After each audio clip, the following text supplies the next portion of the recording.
Some serious allegations this morning facing the State Department. That's right. According to internal State Department memos, the agency might have called off or intervened in investigation into possibly illegal and inappropriate behavior within its ranks, allegedly to protect jobs and avoid scandals. This concerned the time that Hillary Clinton was Secretary of State. We want to get right to NBC's Chief White House correspondent Chuck Todd with the latest. Chuck, good morning to you.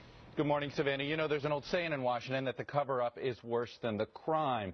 But in this case, both parts of it are disturbing. Allegations of prostitution and pedophilia, and allegations that those crimes were somehow covered up or not looked into. So the State Department this morning is having to respond to those claims and those investigations of misconduct by State Department officials, including by an ambassador and security agents attached to then Secretary of State Hillary Clinton. And the allegations are that these investigations were whitewashed, quashed altogether, and that those orders came from high up.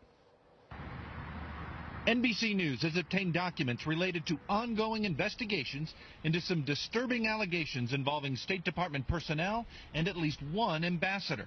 A State Department memo says the ambassador, quote, routinely ditched his protective security detail in order to solicit sexual favors from both prostitutes and minor children. The memo also says a top State Department official directed department investigators to, quote, cease the investigation into the ambassador's conduct.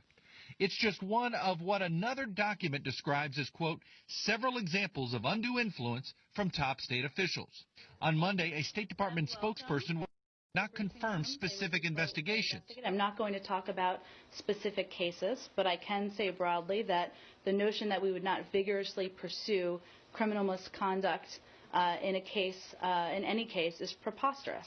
A former investigator for the department's inspector general has complained to Congress and the media that the investigations have not been thorough because of the pressure from those high-level officials. The whistleblower in this case, a member of the inspector general investigative team at the State Department, she's gone to Congress demanding an investigation, and it's our understanding Congressman Ed Royce, the leading Republican in House Foreign Relations, says he does plan on having an investigation, and no doubt hearings are probably going to come soon as well, Savannah. But Chuck, where are we on this? Is at this point just allegations from one whistleblower? Have they been substantiated in any way?